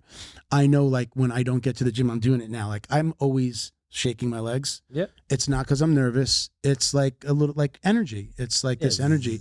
I am not nervous at all. I don't know if anybody can see. Like this is me all day, every day. I'm the same guy. When I sleep, I shake my legs. I tell my girl all the time, I'm like, are you okay? Like sorry, I'm shaking. She's like, no, I like when the bed shakes. But like I shake my legs. It's just, and I tell her, I'm like, it's just this, I guess like a nervous energy. And once it gets out, then I just kind of calm down. But it's this energy that if I don't get it out like that, my mind will not let me sleep, and I will just, but Rogan was talking about, imagine being in like a cop and you have this stressful job, but you're not going to work out, you're not going for a walk, you're not going for a run, you're not doing jiu-jitsu, you're not hitting the bag. Like we know we had to release that energy to maintain our sanity. Imagine every day, and then you just come home and eat, have a couple of beers, and then you get fat. It is the most unhealthy thing, not only for your body, but for your mind, to not release that energy. It's almost ridiculous that you don't. And that's where I think like the continuing education within the, a police department, let's say, is important. Like getting forced to do it in the beginning feels like you're getting forced to do it. Yeah. But after a while, you're just like, this is great for me. This is great. The joke with like getting in the car after jiu-jitsu and driving home with like no music, you realize you get home and like it's been silent the whole time. Yeah. But you've released this something that just puts you in a place where you can just, the mind is like almost blank. I don't even remember. I didn't even turn on the radio this whole time. Yeah. Like, right. So, I mean, it's definitely, I think we're preaching to the choir here that, jiu-jitsu is just like this amazing thing.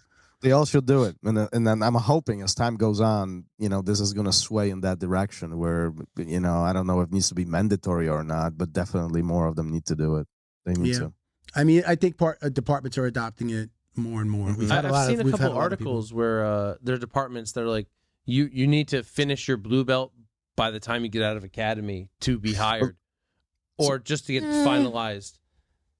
I've only seen it 2 or 3 times. I'm going to say, well, you think about the amount of time in an academy, depending on where you go. I'll let Thomas answer this as well, but it could be the average blue belt maybe has trained for at least 2 years in some cases. I think 2 years is very average. Yeah, right. Thomas?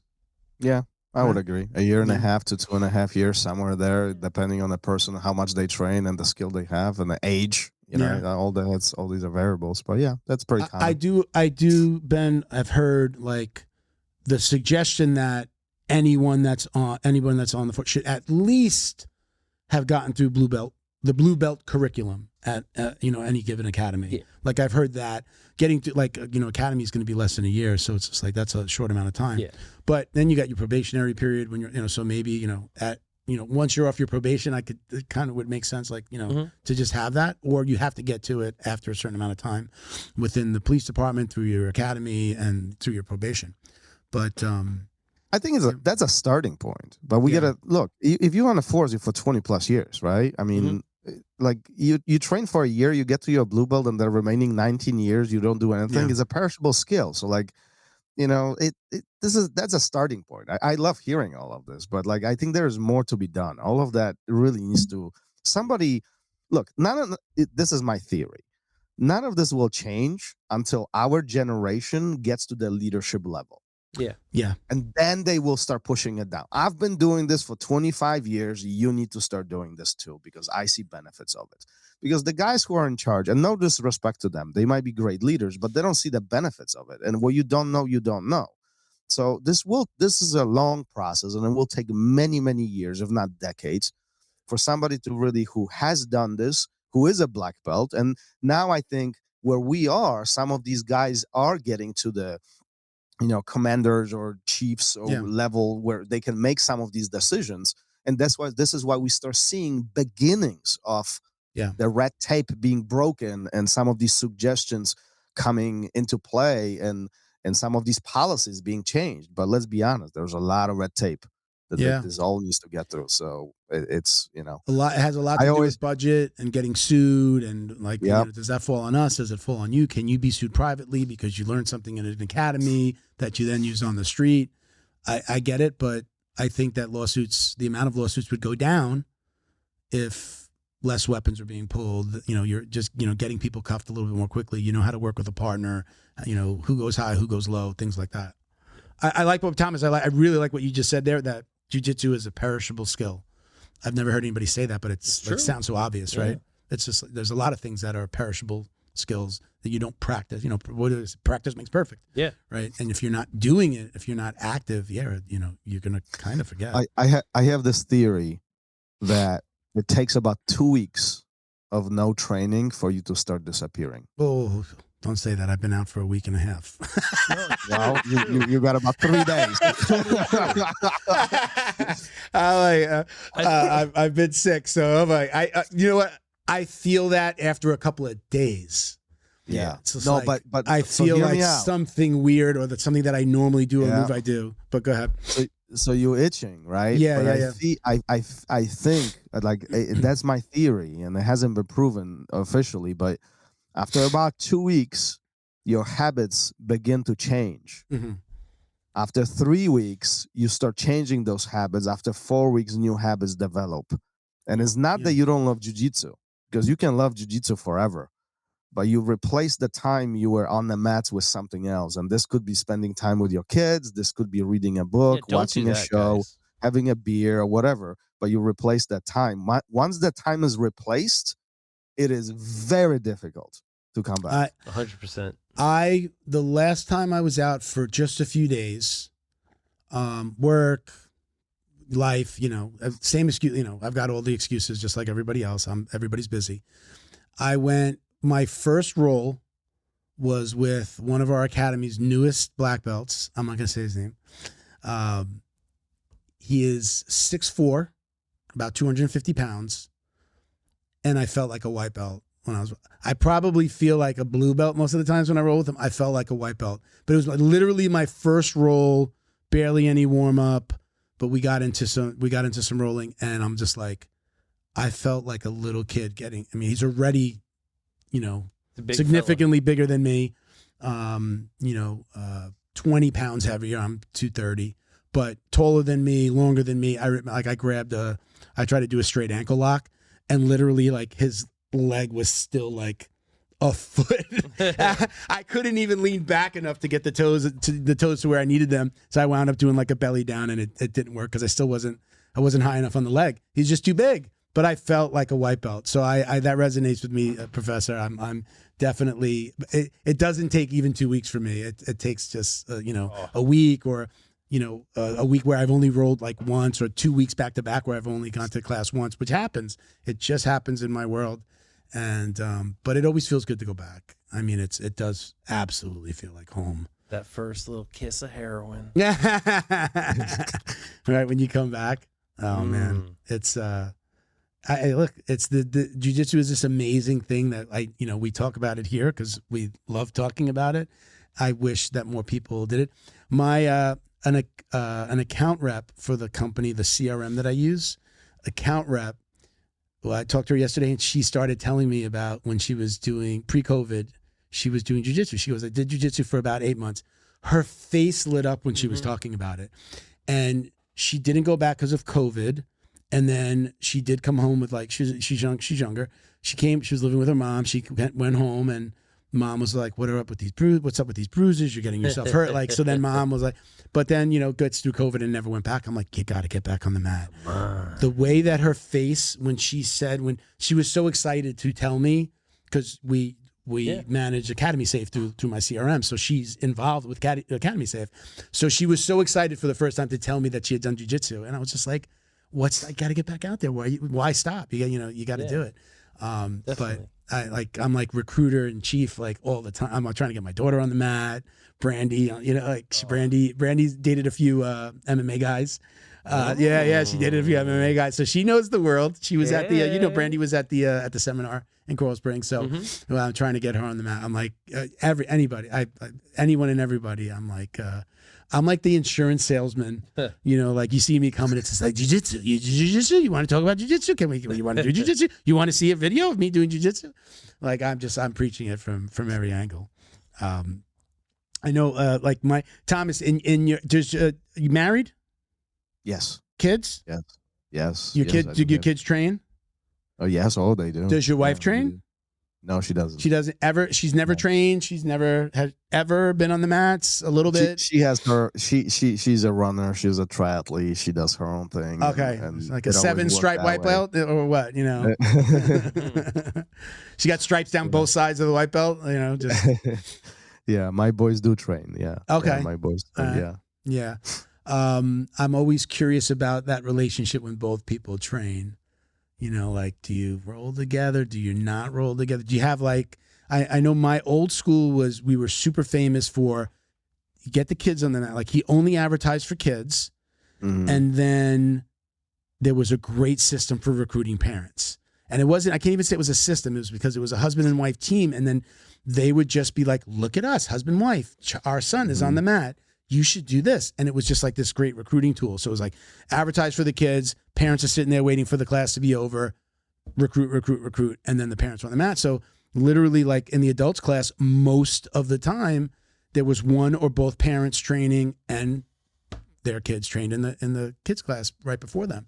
So do you have a lot of that? Do you have a lot of that happens quite organically. I think like we don't even do intentional like recruiting per se, but like we have parents bring the kids and parents sit in the waiting area, and so we have strategically placed like fitness classes during the kids classes. So like you know if mom is sitting there, it's like why why sit here? Why waste time being on the phone? You know, might as well jump into the class. And some take advantage of it, some not. But I think organically, as time goes on, they kind of feel obligated to kind of make. They don't want to be. You don't want to be the lazy one not doing it, right? You know, all the moms drop the kids off and jump into the fitness class. You don't want to be the only one. Yeah, it's been working very well, and like we have full families that are at the academies, you know, and they don't all use all the opportunities, but like they are there. Some are only there for fitness, some are come only for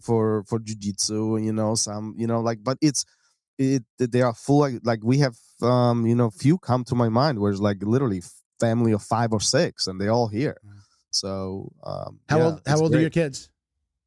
5 and 7. And I have 2 boys. So too early to know if they're going to be taking over the academy. But do they love it, or is there ever a battle to like get them to, hey, come on, time for class, or they're in it? It is, you know, it always is because they are little. But look, my entire life is jiu-jitsu, so like I put a lot of effort not to push the jiu-jitsu onto them. It is something that they do. It's something that they are involved, but they are also great swimmers. They swim a lot. You know, they also play soccer, or one of them does play soccer, you know, so like there's other activities, you know, but they're always going to be in jiu-jitsu. Is the swimming the mom's influence with being a triathlete? Yes. And I'm a swimmer too. So like that's, I think swimming is a great skill to have. It's a life skill that everybody should have, you know, so that's, you know, they swim and they do very well with that, you know, but like jiu-jitsu is unnegotiable. They are going to do jiu-jitsu, you know, it might not be professional, might not be competitive, but they will know jiu-jitsu in long term. I think it's going to be part of their life. So I'm not forcing it because they are surrounded by it every single day. So like it is what it is. What's your advice on like the best age to start? Like I've heard 4 and 5, and some people would say 6. That 4 is too early, 6 is better.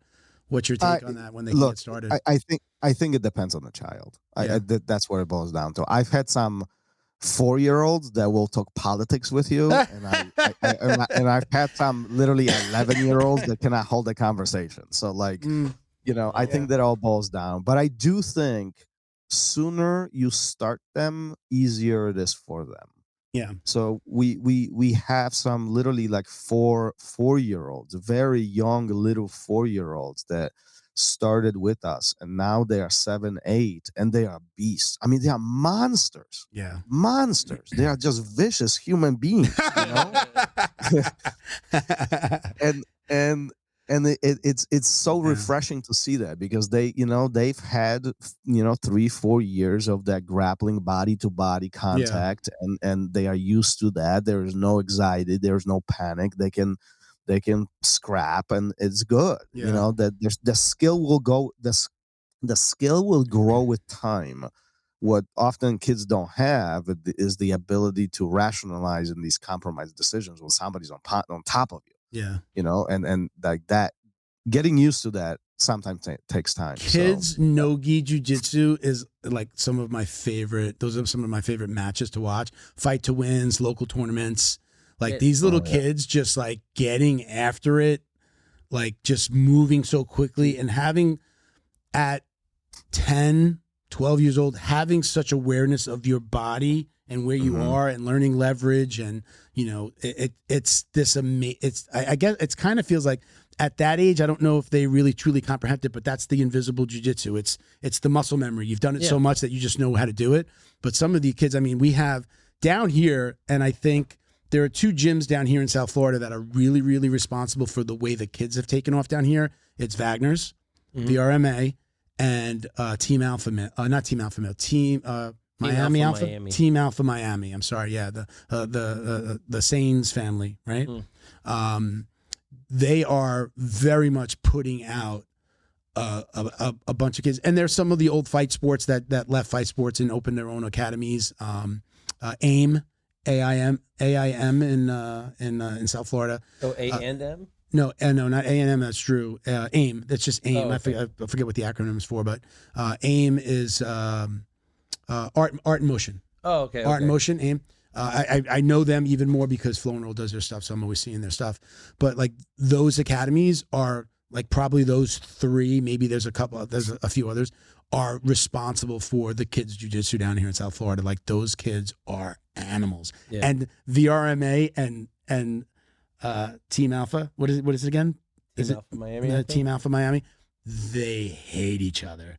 They got into the teams got into a scrap. The kids and the adults got into a scrap at a fight to win one time. It was sad to see, but that's how intense the kids jiu-jitsu is down here. They got into it over a kids match. It's been a while. I've had a few encounters with the Team Alpha Miami kids. They had a kid who won like youth pans and youth worlds, and at a local got matched up with one of my kids, and my kid won. And bro, that kid did not react well. Yeah, that happens as well. I mean, but that's where the coaching comes into play, right? I don't think you've got to coach them on the art, and you're responsible for coaching them on how to act at an event and when you lose, and that's part of this game. And oftentimes the coaching, the coaches are contributors here too, right? Or parents. Yeah. I mean, how many times have you been into a tournament or an event where a parent is losing their shit because the child is not performing the way they should, Yeah, there's a little kid putting out some cool content. I'll share it. There's a little kid that he's putting out content that's very much like talking to the parents, like, don't do this, parents. Don't if you don't do jiu-jitsu, don't coach. If you're a parent, if you don't do jiu-jitsu, don't coach. And he's like a little champ in his area, I guess. And he's done a few things like that with it's cute content. He's probably got to be like 7, 8 years old. But yeah, that is funny when you do see somebody that like go for the arm, like sweep the leg, Johnny. Break it. They're 4. Break it. Do you guys compete a lot up there? What's the tournament situation like up there? Down here, you can't throw a rock without hitting a tournament. We off season now. I mean, during the off. There's an off season to tournaments. There's off season. I mean, there's not down here. Season, yeah. Really? Like December through February, March. It's gonna pick up now. It's gonna start because you guys have a winter. We had our winter just overnight. It dropped below 58 overnight. Yeah. Yeah. You want to know what the temperature here is? It's like -2 right now. Is it really? So. Yeah, dude. Okay, that's why you have an off season. Okay, yeah, down here. Yeah, during the season, like during the spring, summer, fall, it's like every other week here. In Chicago. So it's you got to be selective. It is year. I mean, it's year round down here. Arte Suave, Just King is still doing stuff. It got a ton easier with smooth comp, but now it seems like a bunch of the tournaments are getting off smooth comp. There's another one out there. Is it? Because I know that there's another one. I don't remember the name, but there's another competition software. I hope, because what I'm seeing, like for us, like Port St. Lucie March 1st, and then nothing until April 19th. March 1st, and that's a super long period of time. It's a month and a half. Okay, yeah. Yeah, again, you can't throw a rock without hitting a tournament down here. It's like there's always something going on. Now there's some new concepts down here. I'm not going to say the name of the gym, but there's some new like open mat every day with prizes. I'm interested to see where it goes, but I'll tell you off air the name. Okay. It's some interesting. We've actually had one of the coaches on the show. I think he's an employee of the business. He's not an owner, but. Interesting concept. I'm not sure how many people how you're gonna on a Tuesday you're gonna have enough competitors to be doing cash prizes and essentially like an in-house tournament. I guess it is, but interesting concept. There's there's new ideas all the time. So hey, Professor, let's do. We haven't done this in a while. I don't know if we did it on the last one, but I'm sure there are a lot of people listening that haven't heard you do the drill down. Yay! Sound effects in place. Sound effects here, Bo.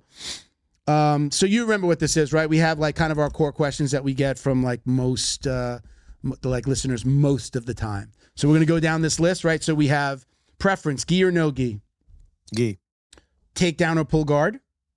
Takedown. Okay. Favorite submission? Triangle choke. This is one of my favorite questions. Music during rolling, yes or no? Yes. So you're instructing. I would guess that the music's off. Okay, time to roll. You throwing something on. What's the go-to? Yep. Probably, if it's me running it, probably alternative or rock, something along those lines. Yes. So you let other people. Well, I guess if there's a coach and you're not coaching that class, they're obviously allowed to pick. What they want. And sometimes the selection is very interesting. You got to make them conscious of like, hey, look, there's some kids waiting for their parents to get off the mat. Like, so I'm not even talking about that. I'm just talking about sometimes you walk into the academy and it's like smooth jazz or something. Okay. I'm going the other route of like hip hop. Pressure pass. Hip hop with like the E next to it, you know. Like, what, we falling asleep here? No. So off of my list, not from my list here. Where are you originally from, Professor? Poland. Did you start martial arts there, or did you start martial arts here when you came to the States? I came here to the States and then I started. I came here in my early teens and I started in my 20s. Okay. And was jiu-jitsu your first discipline, or were you like the rest of us, it was a karate or taekwondo maybe mixed in there? No, jiu-jitsu was my first. Yeah. Carlson Gracie jiu-jitsu as well from the beginning? Mm-hmm. Yeah, very cool. Now, this one's an interesting one because for a couple of reasons, but do you watch a lot of online content? You're a creator.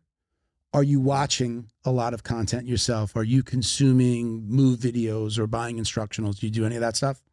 I do.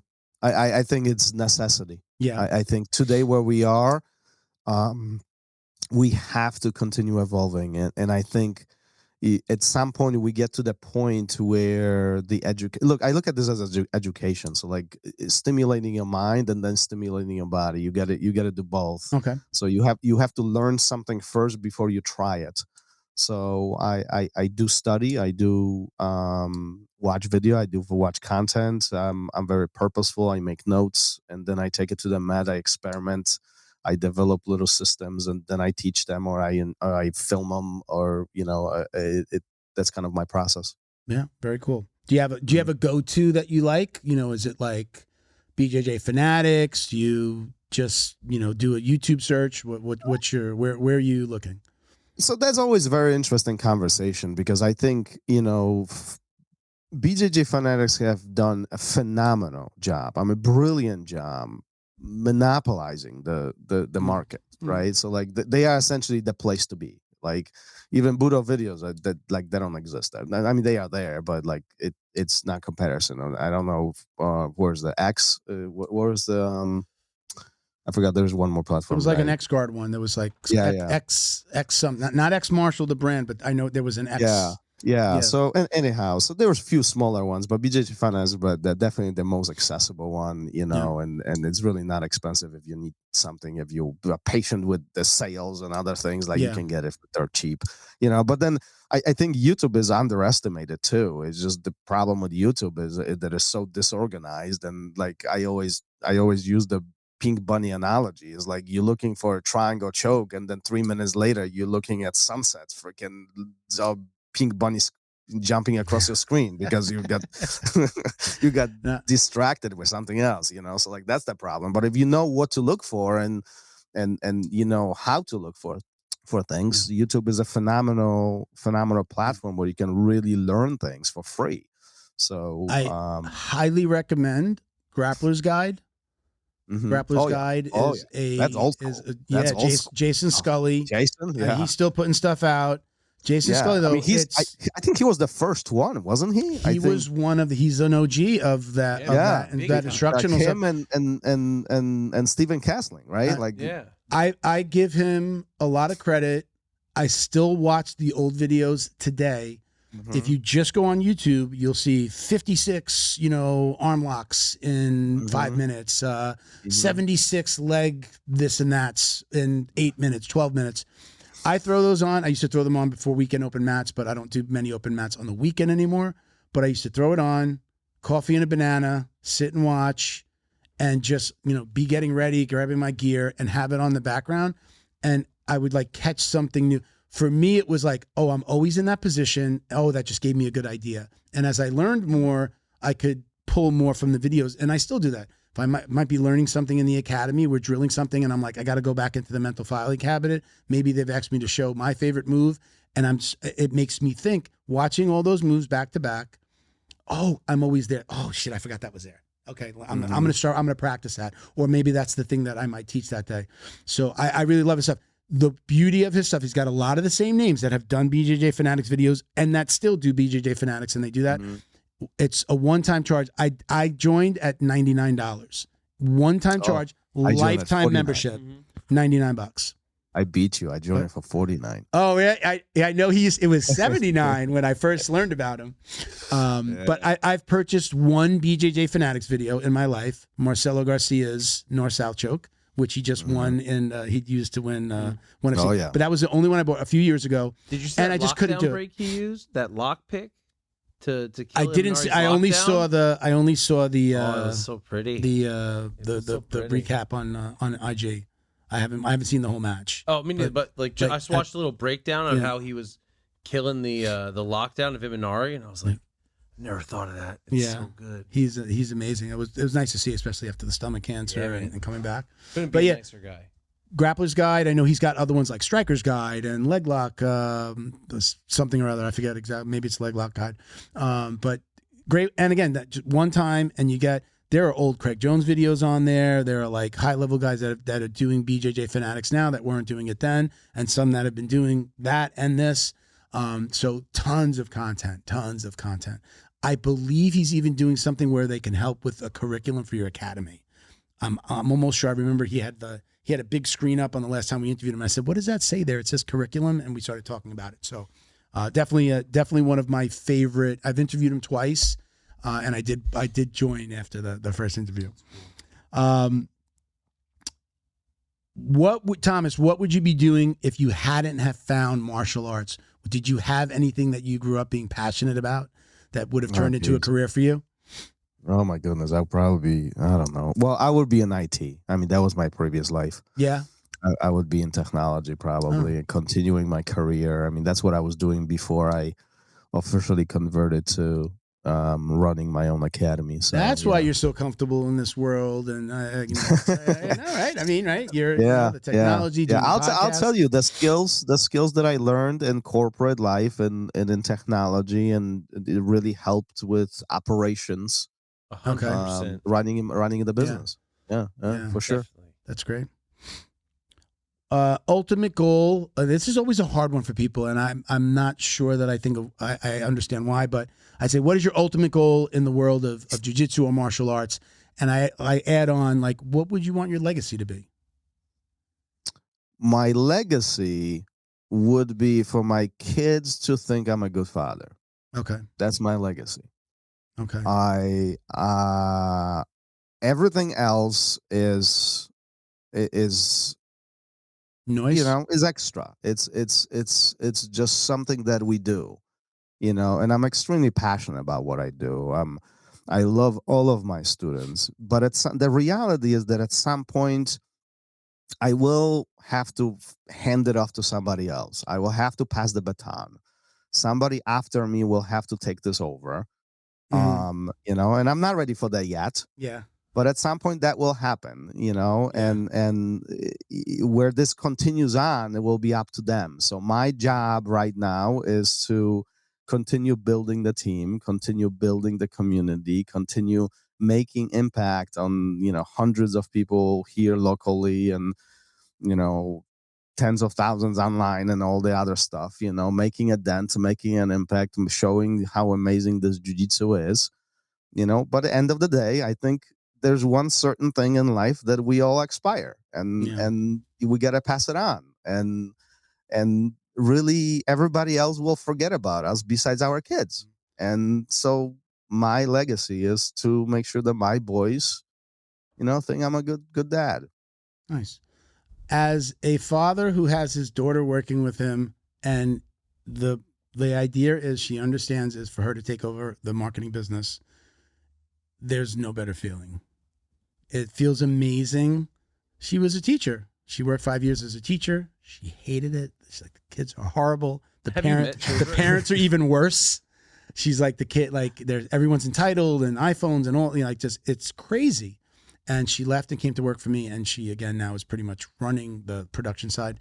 It is a great feeling when she's in Virginia, I'm in South Florida. So we get on a video chat most days. At some point, I'm seeing her face. Amazing feeling, even from here, to see her every day as an adult, to see your kid every day. But it is an amazing feeling that somebody's kind of like bought into the family business. So I do love it. I wish that for you. I hope that your kids want to like take over the academy and continue on that legacy. It's not a bad thing if they don't, but it is certainly a really good feeling when they do. Yeah. So let's get to, I consider this the most important question in jiu-jitsu, period. Do you or do you not, Professor, wash your jiu-jitsu belt? Oh, we used to do this on my podcast too. It's the most important one. I mean, that's what everybody's been waiting for. They fast forwarded it to this point to see if the guest washes his belt. So here's the truth. It probably took me almost 2 decades to wash my belt, but now I do, and okay. I don't do it frequently. But I do once in a while. I do wash my belt when it gets all gross and all stinky. When it smells, I do have to wash it. So yes, I will admit to that. Very good. Yes. That's good. Coach, you want to chime in on this one? I know you're not what the belt question. No. You're in the gi. I'm like him. I wash my belt like whenever I have enough gis. Like I rent gis at my gym for people who don't have them. So if I have enough of a load that I got to tie it with a belt. All right, that's when my belt gets washed. It's every couple weeks. Nothing crazy. I know my count since I got my black belt a year ago was December. Right, 1 year this past December. I washed my belt 3 times. I know that because I didn't wash it for like 9 months at all. I was like, I'm like, this is different. I want this one to last a lot longer, Mm-hmm. But I'm not so like tied to it. I just, it is what it is. It just wash it. But I spray neutral zone. I spray it with neutral zone, like a body spray that you can, spray to get rid of the yuckies and after I train. So I hang it up in the bath on a shower rod, and I spray it with either neutral zone, and once in a while I'll mix it in with it's kind of whichever bottle's closest. I'm going to do some Lysol. So I do that. And I have a bag that I put my gear in. It's called a stinky bag. Literally made for like putting clothes like this, and you could throw the whole bag. You take it. It's in a mesh bag and it pops out the bottom. You can throw the whole thing in the wash. I do take everything out of it, but if I use that, I spray that a couple of times before I wash that. If I'm not throwing the bag in the wash, so I post COVID, it's kind of hard to not, knowing what happened, regardless of where you stand on it. It's just kind of, I think it changed a lot of minds. Like, well, just throw it in the wash. Yeah, just clean that thing up. All right, I have a couple of shout outs. Do you have many people? I gotta ask you. Do you have many people who don't? Oh God. I had when I interviewed Wagner when we were in the Miami I would studio. expect him not to. He was sitting. He was. I had a co-host here, me, Wagner, and his wife. So I'm sitting pretty much like this far away from Wagner, and he turned to me, and I'm like, he was just like, "What this fucking idiot talking about washing your belt? You don't wash your belt." But it was the first time that anybody ever said anything to me that I understood it from maybe a coach's perspective. It was one of the more intelligent reasons. Was if you're washing your belt, you're wearing it and you're discoloring it to fool your coach into making it look you train more. Like that was like, he says, that's the old school way of like beating it up by throwing it in the wash to make it look like you've been training more than you actually have. So if there was anything out there that anybody ever said to me that made a little bit of sense from a coach's perspective, I said, okay, I understand that. But I mean, my coaches all like, we were relatively small schools. They knew if I was there or not. And this is pre like check in, clock in, think something electronic, key fob or anything like that. It was like, I was my coach's first student. So it was like I got my blue belt in 7 months, but I was training 6 days a week, 2 to 3 hours a day with a black belt, like one-on-one forever. And, it was like, okay, you get through it a little bit faster. That is a different experience. He knew how much training I was doing. It's like the average person goes, 2 to 3 days a week? And I'm training 6 days a week, going to open mats with him and to his friends' academies. Like I bought in. My girlfriend, who became my wife at the time, was just like, really? 6 days of jiu-jitsu? Like, this is ridiculous. I was spending no time with her. You're like, and it shut became up. a problem. Yeah, and I was just like, calling. if I wasn't doing jiu-jitsu, I was watching jiu-jitsu. And like I was watching videos and YouTubes and Grappler's Guide and all that shit. So it was a problem. I was addicted, baby. Yeah, yeah. So, guys, we're going to wrap it up. Unlock the power of your online presence with Black Belt Digital Marketing. Their reputation management program ensures your Google business profile seen by more potential customers. Black Belt Digital Marketing is your full-service digital marketing agency specializing in local SEO and reputation management. Boost your business today. Visit bbdigitalmarketing.com. Your success is their priority. I've been training jiu-jitsu for 4 years. In 4 years, I got hurt 6 times. I received stem cell injections in my wrists, elbows, shoulders, both knees, and I got stem cells recently injected in my left index finger. After a week and a half, I was right back at it, going the way I like to go at it. Italy Heal Biogenics, they're friendly, they're patient, they answer all the questions you might have. Educate yourself. Call the Heal, ask about stem cells, and see where it takes you. Special thank you to the crew over at Flow and RõL for all their support. Flow and RõL is renowned for their incredible no-gi rash guards, shorts, and leggings. Flow and RõL has quickly become the premier custom apparel provider for academies big and small throughout the United States. Reach out today to discuss your custom order and ask about their incredible pre-order program. You can send an email to flowandroll@gmail.com or visit their Instagram at flow_n_roll and shoot them a direct message. And yes, they can create an awesome custom gi for your academy as well. Visit flowandroll.com to check out their awesome designs, and remember, you'll get 20% off your purchase of t-shirts, rash guards, or gis with code JJD. Coach, you want to give them your IGs? Tell everybody where you're, where they can find you. Yeah, no, absolutely. Find me on Instagram. Just look for ROZD, and it's gonna come up. Yeah, you're the only one that spells your name with my two last Z's. name is long and very Polish, and but Rozdzynski BJJ. If you look it up on the Instagram, I'm very active on there. Answer all the questions. Drop me a message. I'll be happy to answer. I always engage, and then check out my podcast, the RõL Radio. Awesome, thank you. Give it to him, Ben. All right, ladies and gentlemen, read the resume. We're right here. If you are in North Palm Beach and you're looking to train mixed martial arts, Brazilian Jiu-Jitsu, Muay Thai, come by American Top Team Palm Beach Gardens. If you like the dope shirts you see me wearing on this show, I don't know where's my mic. Go to hammerjujitsushop.com, get yourself some clothes. And if you are a cut man or coach dealing in the combat sports world and you want some of the absolute best gauze and tape coming soon, check out Fight Tape US on Instagram. We're not selling just yet. We're getting our platform set up, but that we should be available in the next few weeks. That's fighttape.us. Actually, no, it's Instagram. Fight Tape US. No dot. Where are you? Any upcoming commentating gigs? Any fights coming up? Let me tell you, friend. Quickly, because Christian's over there giving us April get 5th, the fuck out of here. Son. March 15th, Rise of Warrior, Fort Pierce. April 5th, Combat Night, Kissimmee. April 26th, Combat Night, Fort Lauderdale. Come watch the best fighters of the future. Can we get the owner of Combat Night in here? We talked. I think I had to cancel on him. One of us canceled. I think around COVID times, and we never had him on. It would have been Zoom. I'm sure, but I would love to. I don't know how busy he is when he comes. I'm sure he's super busy. But if we could do a pod, let him know. Bring him in, cool. and or maybe if you're a fighter that's going to fight, let's do it a week before so we give him some time. But if you want to bring somebody down, for sure. So let me do my quick shout outs and then we'll get out of here. So don't forget to check out Academy Safe. Right, that's where we're registering it. Well, Academy Safe is a nonprofit. You can go to academysafe.org.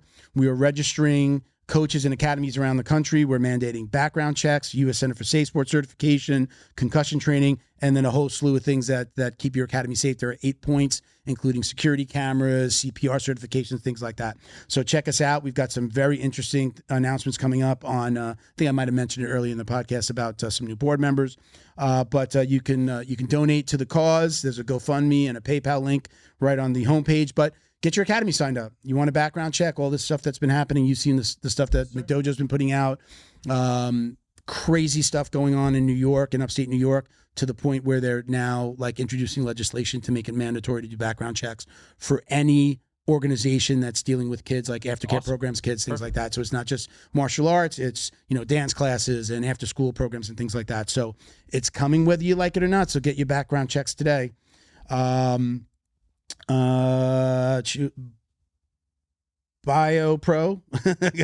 gotta get to my read. BioPro Tech or bioproteintech.com. Get $30 off with a code JJD. Wait, what the heck is BioPro? BioPro, or it's right up here over my shoulder. Hold on, right here.